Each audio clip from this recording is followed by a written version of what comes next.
की सबसे बड़ी खबर से राहुल गांधी की संसद सदस्यता रद्द किए जाने के विरोध में कांग्रेस के विधायकों ने गुजरात विधानसभा के बजट सत्र के दौरान हंगामा किया, जिसके बाद कांग्रेस की 17 में से 16 विधायकों को बजट सत्र की शेष अवधि के लिए 29 मार्च तक निलंबित कर दिया गया। हंगामे के दौरान मुख्य विपक्षी दलों के कुछ विधायक सदन में वेल में आकर बैठ गए। उन्हें मार्शल्स के द्वारा बाहर कर दिया गया। इनमें इमरान खोड़ावाला, जेनीबेन ठाकुर, अमृत जी ठाकुर शामिल हैं। इन्होंने विधानसभा स्पीकर शंकर चौधरी की तरफ से बार बार अपील किए जाने के बाद भी अपनी सीटों पर वापस जाने से इनकार कर दिया, जिसके बाद इन पर कार्रवाई की गई। कोर्ट और सजा तो बहाने हैं अडानी को बचाने के लिए। राहुल गांधी की संसद सदस्यता समाप्त होने के बाद ये बयान गुजरात कांग्रेस की तरफ से आया। अहमदाबाद में संकल्प सत्याग्रह के दौरान कांग्रेस पार्टी के नेताओं ने बीजेपी पर हमले किए। कांग्रेस कह रही है बीजेपी ध्यान भटकाने का प्रयास करती है। हमारा एक ही प्रश्न है, बेरोजगारी, महंगाई, अडानी घोटाले पर सरकार चुप क्यों है?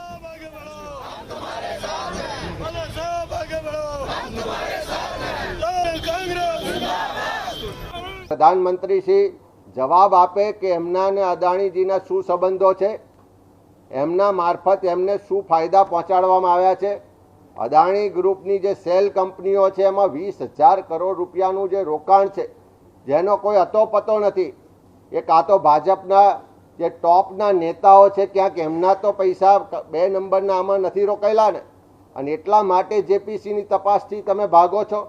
એટલા માટે રાहुल ગાંધીનો અવાજ દબાવવા માટે ખોટા કોર્ટ કેસનો આશરો લઈને સભ્યપદ રદ કરો છો। राहुल गांधी की सदस्यता खत्म करने को लेकर कांग्रेस संसद से लेकर सड़क पर प्रदर्शन कर रही है। राहुल के समर्थन में विपक्ष पूरे देश में घेराबंदी कर रहा है, लेकिन इस रणनीति से क्या कांग्रेस पार्टी 2024 की सत्ता का रास्ता निकाल पाएगी? ये भी एक बड़ा प्रश्न है। राहुल गांधी की संसद सदस्यता जाने के बाद अब तक क्या क्या हुआ है वो आपको सबसे पहले दिखाते हैं।